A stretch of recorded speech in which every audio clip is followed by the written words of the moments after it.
بسم الله الرحمن الرحيم عن أنس رضي الله تعالى عنه قال قال رسول الله صلى الله تعالى عليه وسلم لا إيمان لمن لا أمانة له رواہ احمد۔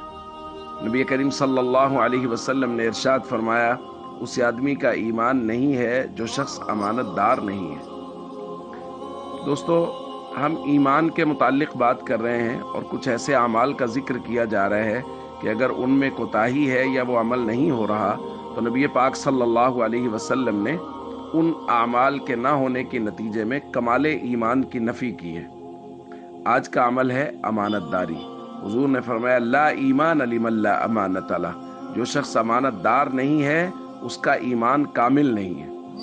تو اس حدیث میں ہمیں امانت کی اہمیت معلوم ہو رہی ہے کہ امانت دار ہونا کتنی اہم اور ضروری بات ہے۔ جب امانت کا موضوع آئے گا تو ہم اس پر تفصیل سے بات بھی کریں گے۔ یہاں مختصر یہ بات سمجھ لینی چاہیے کہ امانت ایک ہوتی ہے مالی امانت، کسی نے کوئی چیز آپ کو دی، مالی کوئی چیز آپ کو پکڑائی، آپ اس کو واپس کر دیں گے تو آپ امانت دار ہیں۔ اگر آپ اس کو واپس نہیں کرتے تو کہا جائے گا اس نے امانت میں خیانت کی ہے۔ اسی طرح وقت کی بھی امانت ہوتی۔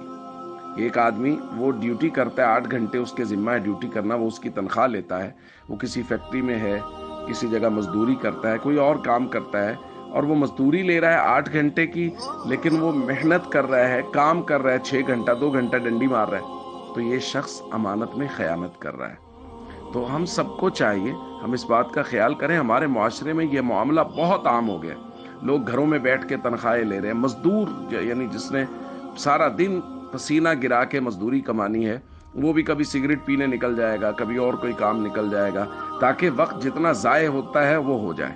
تو بھائی یہ امانت میں خیانت ہے۔ وقت بھی امانت ہوتا ہے، جتنے وقت کی ہم اجرت لے رہے ہیں، مزدوری لے رہے ہیں، اتنا وقت دینا ہمارے لیے ضروری ہے۔